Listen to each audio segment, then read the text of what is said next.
Have you ever noticed that some people seem to age differently than others?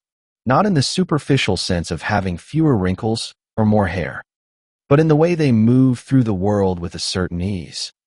A quality of presence that makes their years seem like an accumulation of wisdom rather than merely the passage of time. For decades, we've been told that how we age is largely a matter of genetics. A hand of cards we're dealt at birth and must simply play out. But what if that understanding misses something essential? What if the way we inhabit our lives, the patterns we weave into our daily existence, actually shapes our biology at a level deeper than most of us ever imagine? There is a growing body of evidence suggesting that the quality of our later years is not something that simply happens to us, but something we actively participate in creating, whether we realize it or not. You are listening to the Longevity Library, where we archive the wisdom of healthy aging. The measured years. Understanding the architecture of human longevity. A calm examination of what science reveals about living well across time. There is perhaps no question more central to human experience than how to live well through the full arc of years available to us. For most of human history, this question was answered primarily through observation, tradition, and the accumulated wisdom of generations who noticed patterns in how people aged. Those observations, passed down through families and cultures, contained genuine insights, though they were necessarily limited by the tools available to understand why certain patterns held true. Today, the scientific study of aging has opened windows into the mechanisms that shape how we change across decades. Researchers in laboratories around the world have identified processes at the cellular level, observed populations across generations, and tested interventions that appear to influence the trajectory of human aging. What emerges from this body of work is not a collection of isolated tips or secret formulas, but something more valuable: a coherent understanding of the principles that support human flourishing across the entire lifespan. This examination draws on that research to present a comprehensive view of what is currently understood about living well in the later decades. The information that follows represents a synthesis of findings from multiple scientific disciplines, organized not as prescription but as exploration. For those interested in understanding the factors that shape how we age, and in considering how this knowledge might inform personal choices, the following pages offer a detailed map of the territory. Part 1. The biological context of human aging. What aging actually represents.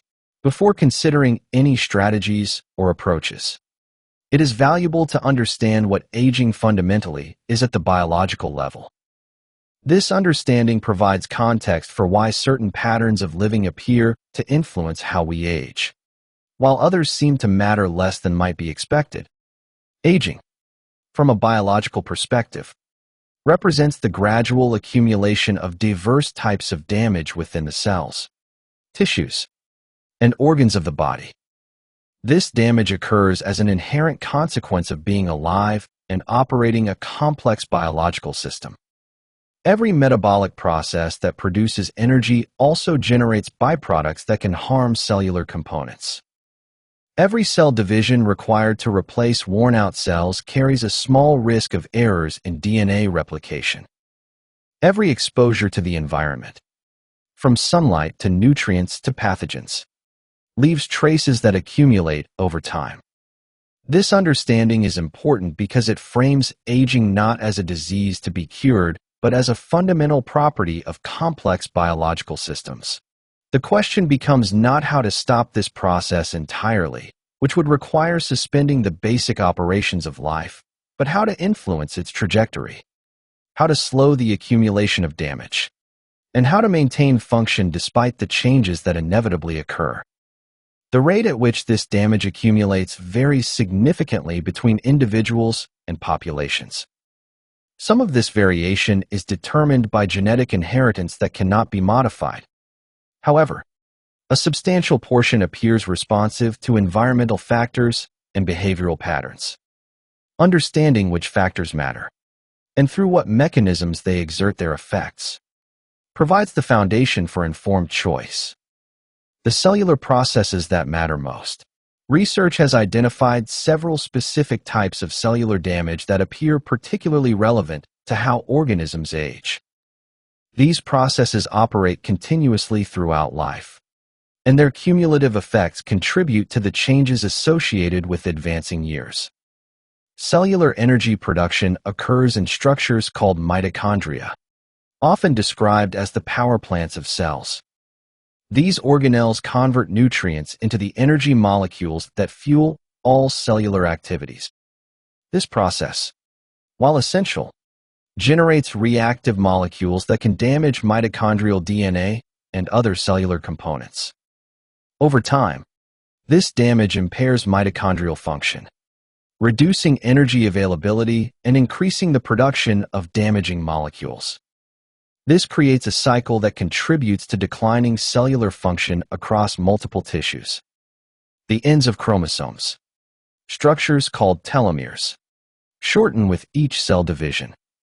Telomeres serve a protective function, much like the plastic tips on shoelaces that prevent fraying. When telomeres become too short, cells can no longer divide properly and may enter a state called senescence, where they remain metabolically active but stop reproducing. The accumulation of senescent cells in tissues contributes to inflammation and disrupts normal tissue function. Proteins within cells must maintain specific three-dimensional shapes to function correctly. Over time, proteins can become misfolded or damaged, and the cellular systems that normally clear these damaged proteins become less efficient. The accumulation of abnormal protein aggregates is a feature of multiple age-related conditions and appears to represent a fundamental aspect of cellular aging.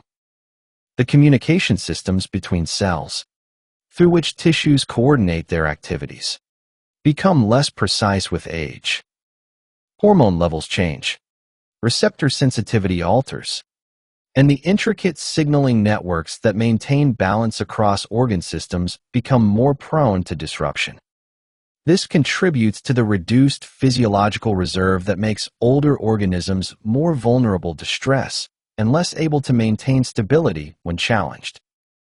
Understanding these processes provides insight into why certain patterns of living appear beneficial. Interventions that reduce oxidative stress, support mitochondrial function, maintain healthy cell division, support protein quality control, and preserve intercellular communication would be expected, based on this understanding, to influence aging trajectories. The population evidence. Observational studies of human populations have identified patterns that complement laboratory research. The study of groups who live unusually long lives, often in specific geographic regions, has revealed commonalities that suggest environmental and behavioral factors matter significantly. These populations, sometimes called blue zones in the popular literature, share certain characteristics despite living in different parts of the world with different cultures and diets. They tend to eat predominantly plant-based diets with modest caloric intake. They incorporate physical movement into daily life rather than treating exercise as a separate activity. They maintain strong social connections and clearly defined roles that persist into old age.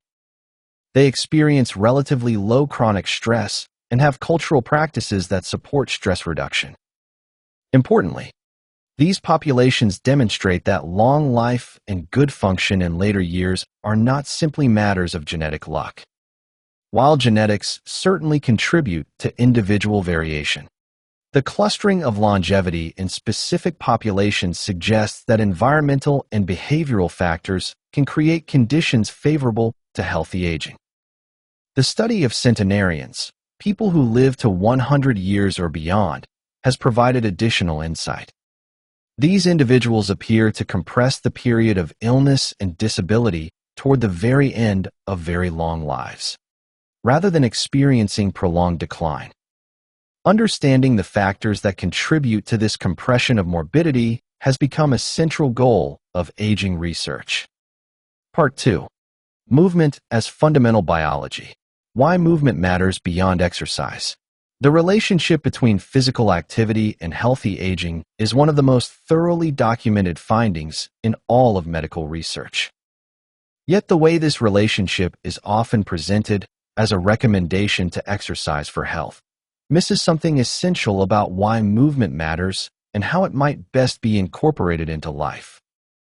Movement is not merely a means of burning calories or strengthening muscles, though it certainly accomplishes these things.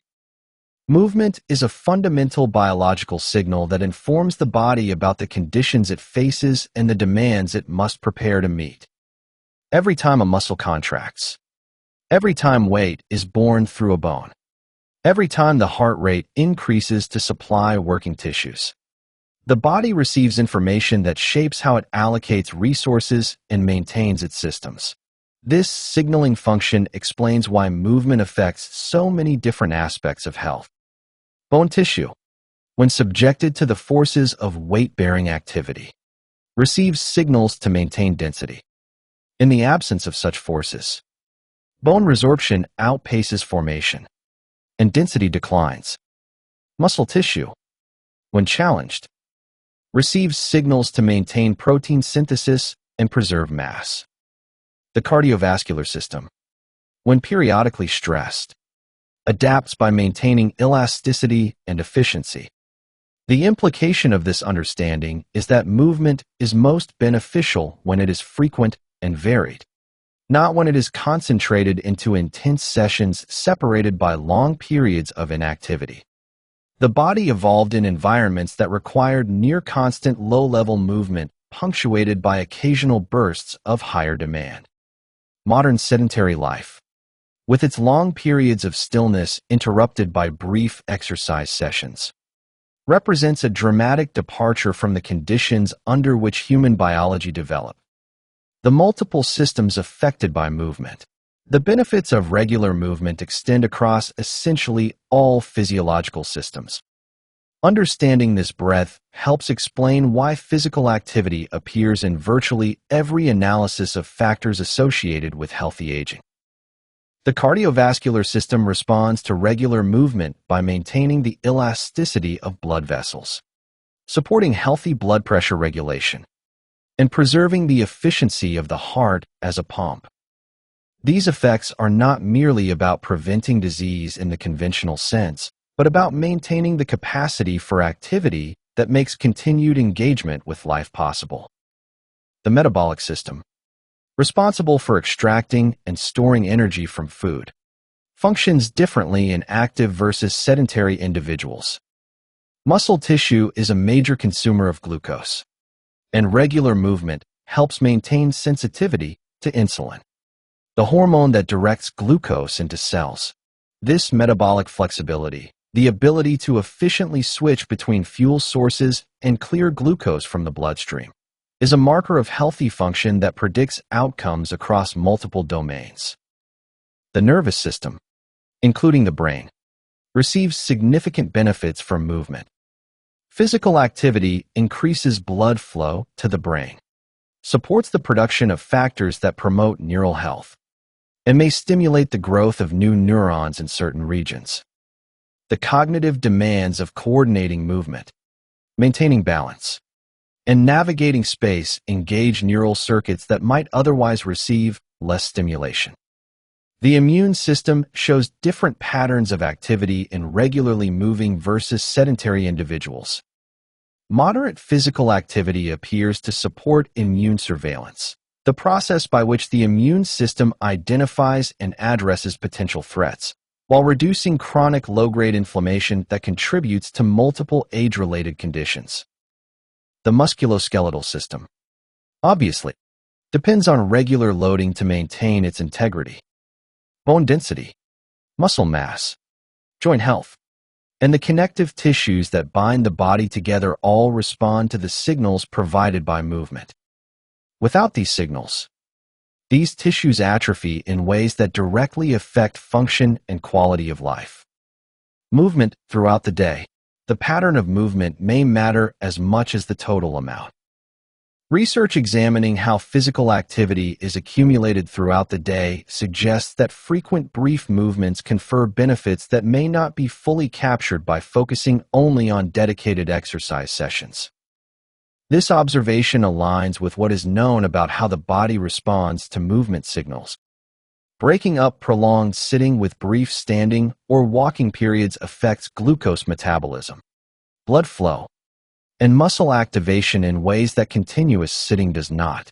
The physiological state of being seated for hours differs fundamentally from the state of moving regularly, even if the total energy expenditure over the day is similar. For those considering how to incorporate this understanding into daily life, the implication is that movement opportunities throughout the day deserve attention. Choosing stairs when elevators are available, parking at the far end of parking lots, standing while on the phone, taking brief walking breaks during prolonged sitting, gardening, household tasks, and other forms of incidental movement all contribute to the pattern of frequent activity that appears beneficial. Strength, balance, and function. While cardiovascular conditioning receives significant attention in discussions of exercise, other aspects of physical capacity become increasingly important with advancing years. Muscle strength, balance, and the ability to perform complex movements all affect quality of life and the capacity for independent function.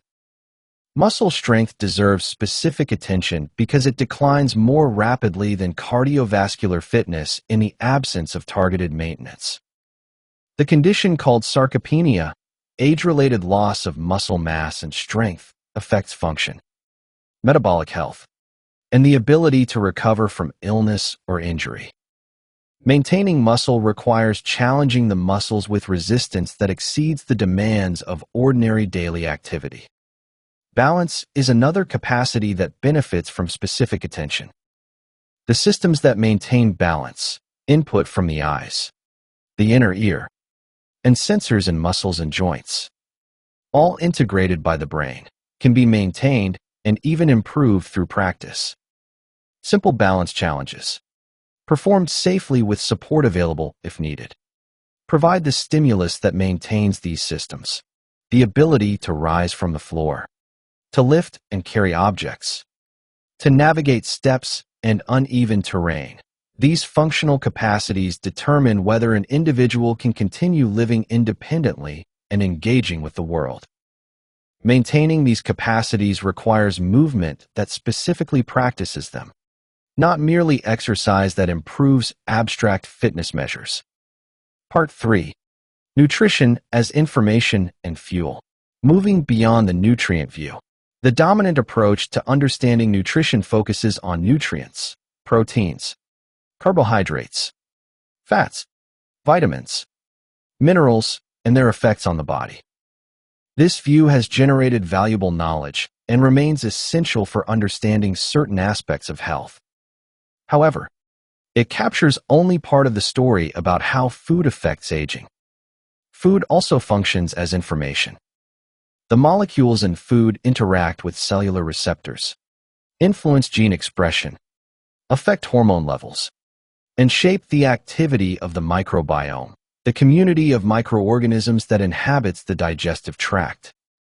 These effects occur through mechanisms distinct from the provision of energy and building materials, and they have implications for how the body ages. This informational view helps explain why whole foods affect health differently than supplements providing the same nutrients. The complex matrix of a whole food contains thousands of compounds that interact with each other and with the body in ways that isolated nutrients cannot replicate. The difference between eating an orange and taking vitamin C tablets illustrates this principle. The orange provides fiber, flavonoids, and numerous other compounds that influence how the vitamin C is absorbed and used. Dietary patterns associated with longevity. Observational studies of populations with high proportions of long-lived individuals have identified dietary patterns that distinguish these groups. While the specific foods vary by culture and geography, Certain principles appear consistently across different longevity hotspots. Plant foods form the foundation of these dietary patterns. Vegetables, fruits, legumes, whole grains, nuts, and seeds provide not only vitamins and minerals, but also fiber and numerous phytochemicals, plant compounds that affect biological processes. The variety of plant foods consumed appears to matter, with different plants providing different compounds that may have complementary effects. Protein intake shows a consistent pattern across these populations, adequate but not excessive, and often derived more from plant sources and fish than from red meat. The distribution of protein intake across the day may also matter, with more even distribution supporting better maintenance of muscle mass than concentrating protein in a single meal. Fat quality, rather than total fat intake, distinguishes longevity-associated diets from typical modern eating patterns. Unsaturated fats from plant sources and fish appear consistently, while industrial trans fats and excessive saturated fats are absent. The ratio of different types of fats may influence inflammation, cell membrane function, and numerous other processes relevant to aging. Caloric intake in these populations tends to be moderate, not excessive. The practice of eating until approximately 80% full, observed in some longevity cultures, reflects a pattern of stopping before fullness that may have metabolic implications. The relationship between total energy intake and aging processes is complex, but the association of moderate intake with longevity is consistent across many studies. Timing and pattern considerations. When people eat may matter alongside what they eat. Research on circadian biology has revealed that the body processes food differently at different times of day, with implications for metabolism and aging. The digestive system, like other physiological systems, follows circadian rhythms. Enzyme production, gut motility, and nutrient absorption vary across the 24-hour cycle. Eating patterns that align with these rhythms, consuming more food earlier in the day and less later, may support better metabolic health than patterns that concentrate intake in the evening. The length of the daily fasting period has also attracted research attention. The interval between the last meal of one day and the first meal of the next represents a period when the body is not processing incoming nutrients and can focus on other tasks, including cellular cleanup processes. Extended overnight fasting intervals, within the range of 12 to 14 hours, appear to support metabolic flexibility and cellular maintenance. These timing considerations do not require extreme or uncomfortable eating patterns. They suggest simply that distributing food intake earlier in the day and maintaining a consistent overnight fast may align with biological rhythms in ways that support healthy function.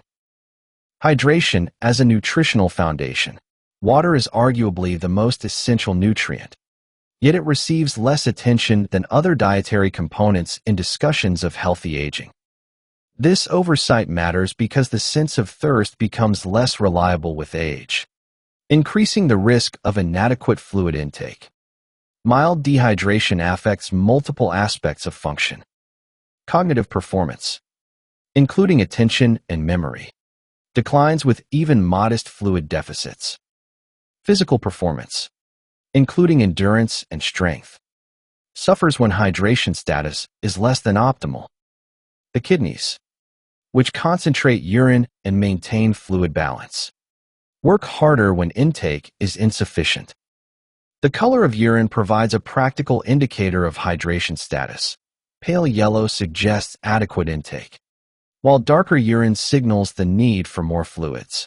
Water, herbal teas, and the water contained in fruits and vegetables all contribute to fluid intake.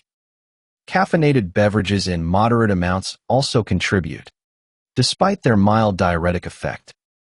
For older adults, establishing regular fluid intake habits becomes increasingly important. Drinking with meals, keeping water accessible throughout the day, and consuming water-rich foods all support adequate hydration without requiring reliance on the thirst signal that may no longer provide reliable guidance. Part 4. The social biology of long life. The physiological reality of social connection. The tendency to view social relationships as psychological comforts rather than biological necessities represents a significant misunderstanding of human physiology. Research over recent decades has demonstrated that social connection affects the body through measurable physiological pathways, with implications for health and aging. The stress response system, centered on the hypothalamic pituitary adrenal axis, operates differently in socially connected versus socially isolated individuals. Supportive relationships buffer the physiological response to stress, reducing the release of cortisol and other stress hormones. Chronic loneliness, by contrast, is associated with elevated stress hormone levels that affect multiple bodily systems. The cardiovascular system shows direct responses to social context.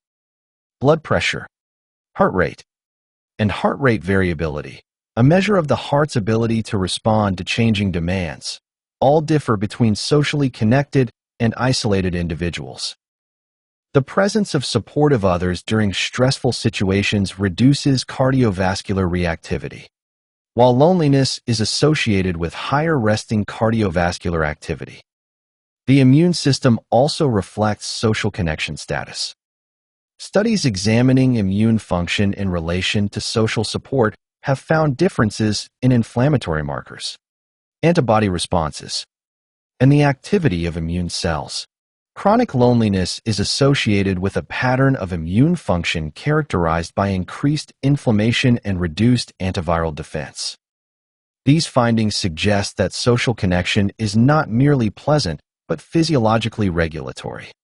The body expects and requires certain types of social input to maintain balanced function, much as it expects and requires nutrients and physical activity.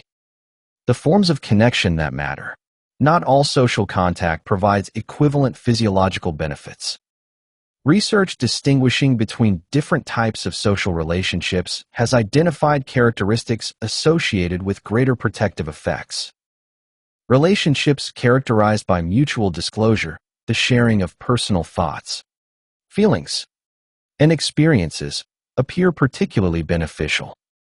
This mutual vulnerability and acceptance creates a context in which the stress buffering effects of social connection can operate most effectively. Relationships that remain at the level of superficial interaction provide fewer physiological benefits. Relationships that involve regular, predictable contact may be more protective than those characterized by intense but infrequent interaction. The nervous system appears to benefit from the expectation of regular connection, not merely the occasional experience of it. This may explain why weekly community gatherings, regular family dinners, and standing social engagements appear in the patterns of long-lived populations. Relationships that involve giving support may benefit the giver as much as the receiver. The experience of being needed, of contributing to others' well-being, engages neural and physiological systems differently than merely receiving support. This bidirectional nature of social connection, the fact that helping others affects one's own biology, has implications for how social engagement might be structured. Community and belonging. Beyond individual relationships, the experience of belonging to a community appears to affect health and aging. Community can take many forms: geographic neighborhoods, religious congregations, interest-based groups, volunteer organizations, but shared characteristics include regular interaction, shared values or interests, and a sense of mutual commitment. Communities provide opportunities for the types of regular, predictable social contact that appears beneficial. They create contexts in which relationships can develop gradually and naturally. They offer roles and purposes that persist across time, providing continuity even as individual relationships change. Communities also transmit norms and expectations that shape behavior. The eating patterns, activity levels, and health practices of a community influence individual choices through social modeling and shared standards. This effect operates below conscious awareness, but has been documented in studies of how health behaviors spread through social networks. For those seeking to strengthen their social context, communities organized around meaningful activities may be more sustainable than those organized solely around socializing. A book group, gardening club, volunteer organization, or religious community provides reasons to gather that persist beyond the desire for social contact itself. These activity-based communities offer the social benefits of connection while also providing the cognitive and purpose-related benefits of engaging in meaningful pursuits. Rebuilding after disruption. Later life inevitably involves disruptions to social networks. Retirement removes daily contact with colleagues. Children move away, reducing family contact. Friends and family members die. Health changes may limit mobility and the ability to maintain previous patterns of social engagement. The capacity to rebuild social networks after such disruptions represents an important skill for maintaining well-being. This process requires acknowledging loss while remaining open to new connection, a psychological stance that balances honoring the past with investing in the future. The rebuilding process typically proceeds through stages. Initial engagement may focus on low-commitment activities that provide contact without requiring deep connection. Group activities, classes, community events, and volunteer opportunities offer settings where interaction can occur naturally without the pressure of forming immediate friendships. As familiarity develops, some of these contacts may deepen into more significant relationships. This gradual process allows trust and mutual understanding to develop organically. The friendships formed in later life, while different from lifelong relationships, provide genuine connection and support. For those facing mobility limitations, technology offers connection options that did not exist for previous generations. Video calls enable face-to-face interaction despite distance. Online communities organized around specific interests provide opportunities for meaningful exchange. While these technological connections may not fully replace in-person contact, they can significantly reduce isolation and provide important social stimulation. Part 5. Purpose as biological regulation. The measurable effects of meaning. The concept of purpose in life has traditionally belonged to philosophy and psychology rather than biology. However, research over recent decades has demonstrated that purpose, the sense that one's life has direction and meaning, correlates with measurable physiological outcomes and predicts health trajectories across time. Studies following large populations over many years have found that individuals reporting higher levels of purpose in life show reduced risk of cardiovascular events, slower cognitive decline, lower rates of disability, and longer survival. These associations persist after statistical adjustment for potential confounding factors such as physical health status, depression, and health behaviors. The consistency of these findings across different populations and research designs suggests that purpose is not merely a marker of good health, but may actively contribute to maintaining it. Understanding the mechanisms through which purpose might exert these effects has become an active area of investigation. Proposed mechanisms. Several pathways may explain the association between purpose and health outcomes. These mechanisms likely operate in combination rather than exclusively, with different pathways contributing in different contexts. Purpose may promote health protective behaviors by providing reasons to maintain health. Individuals who feel their lives have direction and meaning may be more motivated to engage in behaviors that preserve their capacity to pursue that meaning.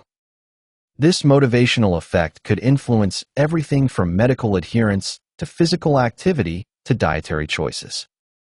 Purpose may buffer the physiological effects of stress. The experience of challenge in the context of meaningful pursuit may be processed differently by the stress response system than similar challenges encountered without purpose. The interpretation of events as obstacles to be overcome rather than threats to be endured may affect the physiological stress response. Purpose may provide psychological resources that support resilience. The sense that life has meaning may enable individuals to maintain hope and continue functioning during difficult periods. This psychological resilience may, in turn, affect physiological systems through the pathways linking emotional states to biological function. Purpose may directly affect neurological function. Engaging in purposeful activities requires sustained attention, goal-directed behavior, and the coordination of multiple cognitive systems. These demands may maintain neural pathways and cognitive capacities in ways that passive existence does not. Sources of purpose across the lifespan. Purpose is not a fixed attribute, but a quality that must be continually renewed as circumstances change. Sources of purpose that sustained earlier decades: career achievement, raising children, building financial security, may no longer apply or may require translation into new forms.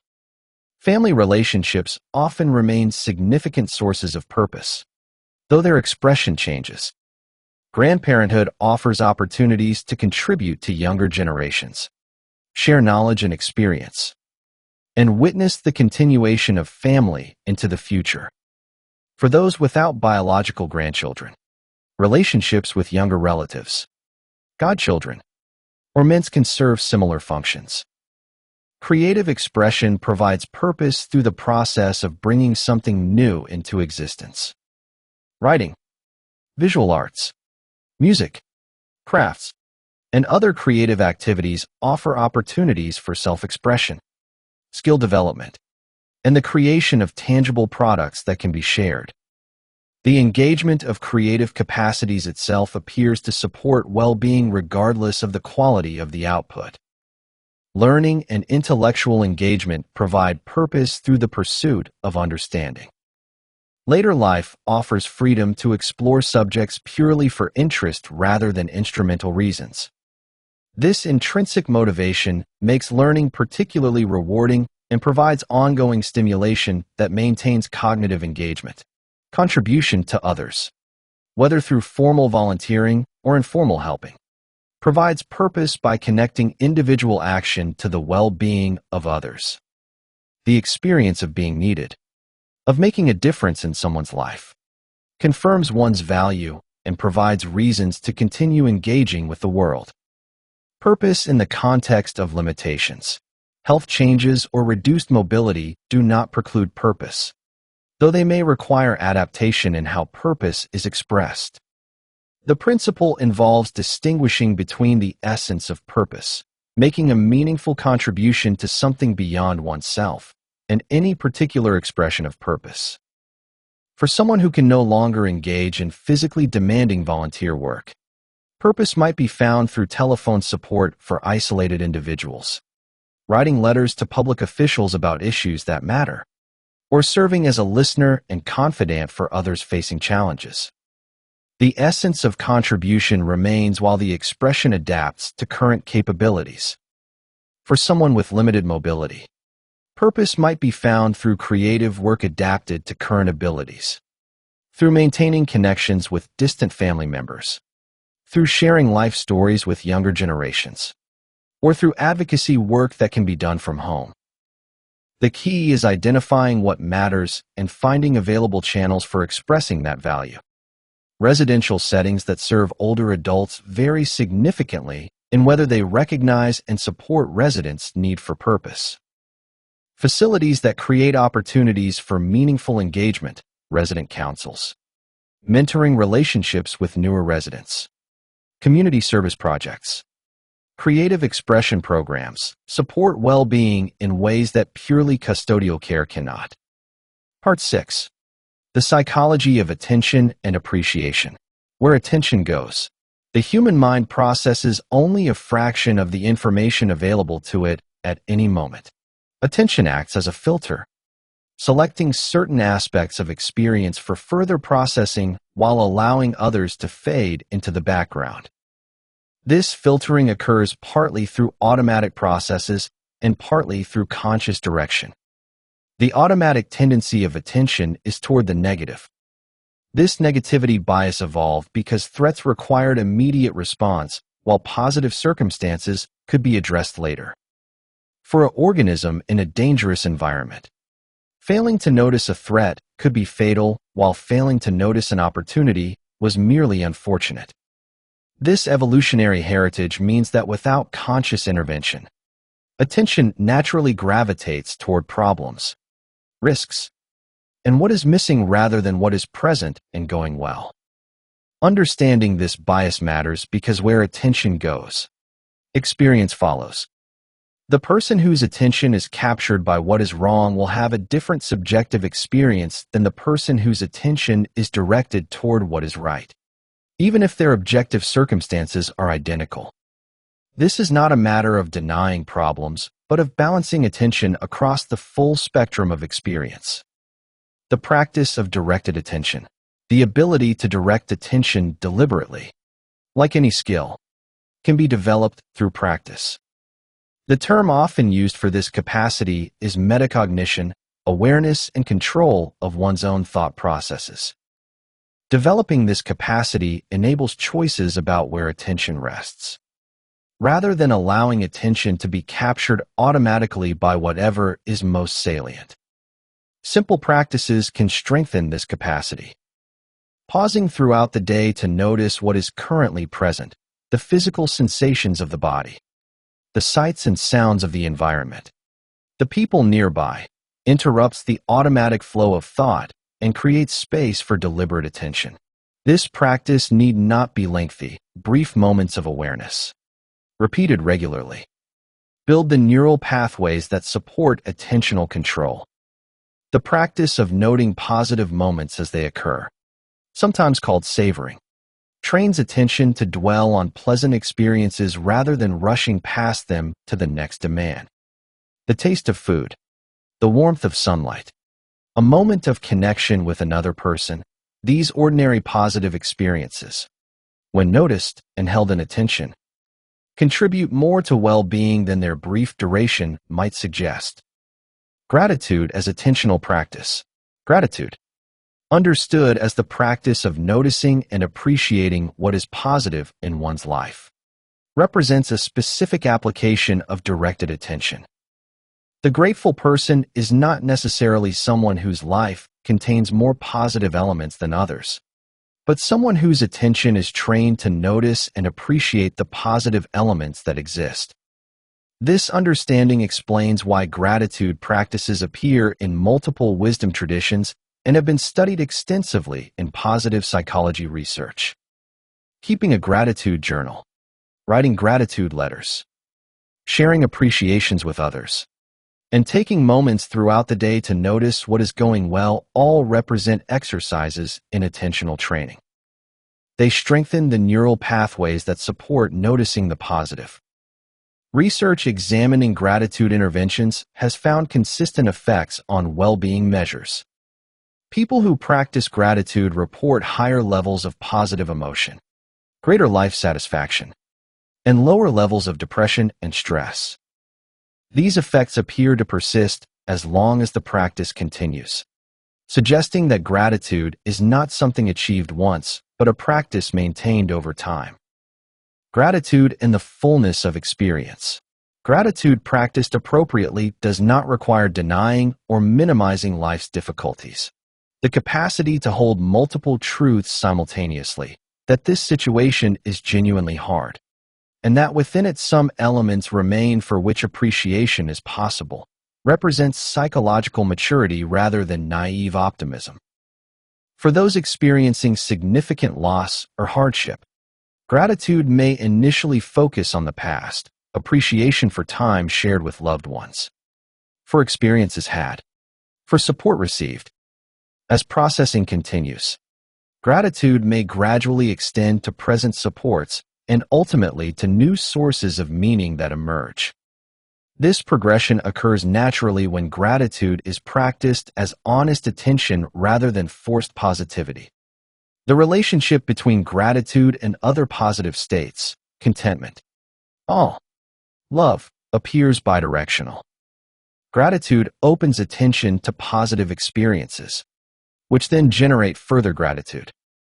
These states collectively contribute to what psychologists term positive affect, which broadens attentional focus and builds psychological resources over time. Part 7. Sleep and circadian regulation. Sleep as biological maintenance. Sleep is often viewed as passive rest, a period when the body and mind simply shut down until morning. This view could hardly be more mistaken. Sleep is an active, highly organized state during which essential biological maintenance occurs. During sleep, the brain engages in processes that cannot occur efficiently during waking hours. The glymphatic system, discovered relatively recently, becomes active during sleep and clears metabolic waste products that accumulate during waking. This cleanup process may be essential for maintaining neural health over the long term.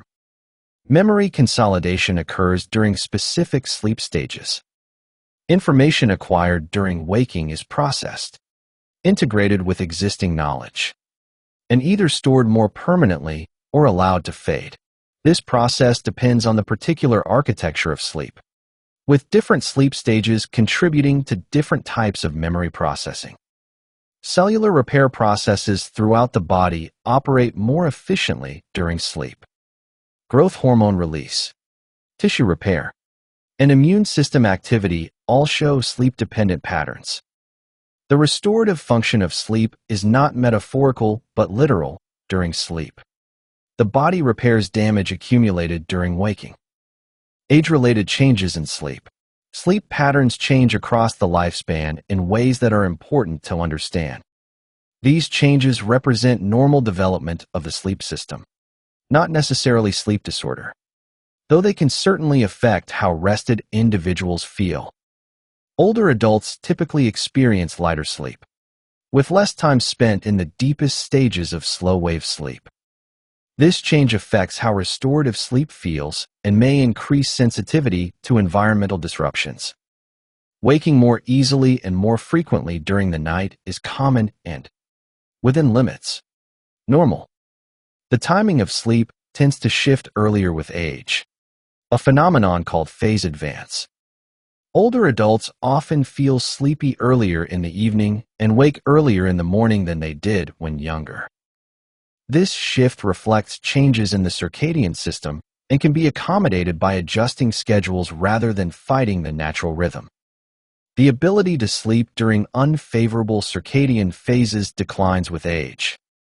Younger people can often sleep whenever opportunity allows.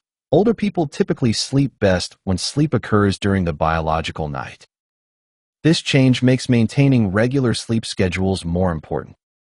Supporting healthy sleep. Several approaches can support sleep quality despite age-related changes. These strategies work with, rather than against, the natural tendencies of the aging sleep system. Consistent sleep and wake times help regulate the circadian system despite age-related changes in its amplitude. The brain's master clock, located in the suprachiasmatic nucleus, uses regularity of exposure to light and darkness to maintain synchronization. Irregular schedules weaken this signal and can contribute to sleep disruption. Light exposure, particularly in the morning, helps entrain circadian rhythms. Bright light signals the brain that it is daytime and supports alertness during waking hours while strengthening the signal for sleep at night. Morning light exposure is especially effective for maintaining circadian alignment.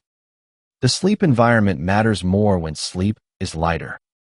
A cool, dark, quiet room reduces the likelihood of awakening from lighter sleep stages. Addressing noise, light, and temperature sources that might cause arousal supports sleep continuity. Evening routines that signal the transition to sleep can be helpful. Dimming lights, reducing stimulating activities, and engaging in calming practices in the hour before bed all support the natural progression towards sleep. These routines work by reducing activation of the alerting system and allowing sleep pressure to become dominant. Part 8. The integration of principles. How the elements work together. The principles discussed throughout this examination do not operate in isolation. They interact, reinforce each other, and together create conditions more powerful than any single element alone. Understanding these interactions helps explain why comprehensive approaches to healthy aging typically outperform interventions targeting single factors. Physical activity affects sleep quality, which in turn affects the energy available for social engagement. Social connection buffers stress, which reduces the physiological wear and tear that accumulates over time. Purpose provides motivation for maintaining health behaviors, including physical activity and nutrition. Nutritional choices affect energy, mood, and cognitive function, which influence the capacity for social engagement and purposeful activity. These interactions mean that improvements in one domain often produce benefits in others. Increasing physical activity may improve sleep, which increases energy for social connection, which strengthens relationships that provide purpose and meaning. Conversely, declines in one domain can cascade through the system, creating challenges in multiple areas. This systemic view suggests that the goal is not to optimize each element independently, but to create conditions in which the whole system functions well. Small improvements in multiple domains may produce greater benefits than heroic efforts in a single domain, because the interactions between domains amplify individual effects. Individual variation and personal context. The principles described here represent general patterns observed across populations. They describe what tends to be true for groups of people, not what must be true for any individual. Individual variation in genetics, life history, current circumstances, and personal preferences means that these principles must be translated into specific practices that fit each person's situation. The person with limited mobility will necessarily express the movement principle differently than the person who can walk freely. The person living alone will practice social connection differently than the person living with family. The person with significant health challenges will find purpose differently than the person in robust health. This variation does not diminish the importance of the principles. It simply means that applying them requires attention to individual circumstances and creative adaptation. The goal is to find expressions of each principle that are feasible and meaningful for the particular person, not to conform to any single model of healthy aging. The time course of change. Biological systems respond to consistent signals over time. The benefits of improved nutrition, increased physical activity, strengthened social connections, and other positive changes accumulate gradually. Expecting immediate transformation sets up disappointment and may lead to abandoning practices that would produce significant benefits if maintained. Some changes produce relatively rapid effects. Sleep often improves within days of establishing more consistent routines. Mood may lift quickly with increased social contact. Energy may increase soon after beginning regular movement. These early benefits can provide motivation for continuing practices whose full effects take longer to emerge. Other changes require months or years to manifest fully. The effects of nutritional patterns on long-term health outcomes accumulate over decades. The cognitive benefits of sustained engagement may not be apparent in day-to-day function, but appear in comparisons of cognitive trajectories over years. The social networks built gradually over time provide support that becomes most valuable during future challenges. This time course suggests the value of patience and persistence. The practices that support healthy aging are not interventions to be applied temporarily, but patterns to be sustained across years. Their benefits emerge from consistency over time, not from intensity in the moment. Part 9. Observations from long-lived populations. The commonality across cultures. Populations around the world that have been studied for their high proportions of long-lived individuals show striking commonalities despite their geographic and cultural diversity. These commonalities suggest principles that may transcend particular cultural contexts and speak to fundamental aspects of human biology. Physical activity in these populations is woven into daily life rather than segregated as exercise. Walking, gardening, manual tasks, and other movements occur throughout the day as part of ordinary activity. The cumulative effect of this constant low-level movement may be as important as any specific exercise program. Dietary patterns across these populations emphasize plant foods, with animal products playing supporting rather than central roles. Meals are typically social occasions, eaten slowly and often with family. Portion sizes are moderate, and the practice of stopping before fullness is common. Social structures in these populations keep older adults integrated into community life. Age does not remove people from meaningful roles or isolate them from younger generations. Grandparents, elders, and older community members have recognized places and continue contributing to family and community life. Stress reduction practices appear in various forms across these populations, whether through daily rest periods, spiritual practices, regular social connection, or simply a cultural attitude that does not prize constant busyness. These populations incorporate regular stress relief into daily life. What centenarians teach.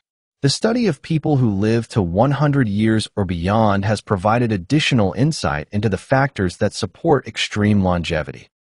While these individuals represent a small fraction of the population, understanding their characteristics may illuminate pathways available to others. Centenarians often show compression of morbidity. They remain relatively healthy and functional until late in life, then experience a relatively brief period of decline before death. This pattern differs from the prolonged period of increasing disability that characterizes aging for many people. Genetics certainly play a role in reaching extreme old age. Centenarians often have family histories of longevity, and researchers have identified genetic variants that appear more frequently in this population than in controls. However, even among those with genetic advantage, environmental and behavioral factors influence whether that potential is realized. Centenarians vary widely in their health behaviors, but certain patterns appear repeatedly. Most have maintained physical activity throughout life. Most have social networks that provide support and engagement. Most have found ways to remain engaged with life, maintaining interests and purposes that continue to motivate them. Most have experienced stress but developed effective ways of managing it. The study of centenarians suggests that reaching very advanced ages in good function requires both fortunate genetics and favorable environmental and behavioral factors across the lifespan. For those without exceptional genetic endowment, the behavioral factors become even more important. The role of culture and environment. The clustering of longevity in specific geographic regions highlights the importance of environmental and cultural factors.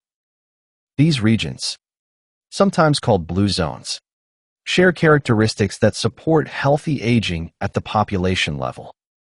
The built environment in these regions typically encourages movement, walkable communities, destinations within reach on foot, and daily errands that require physical activity all contribute to the movement patterns observed. The environment makes active choices easier and sedentary choices harder. Food environments in these regions make healthy choices accessible and convenient. Fresh, whole foods are readily available and often less expensive than processed alternatives.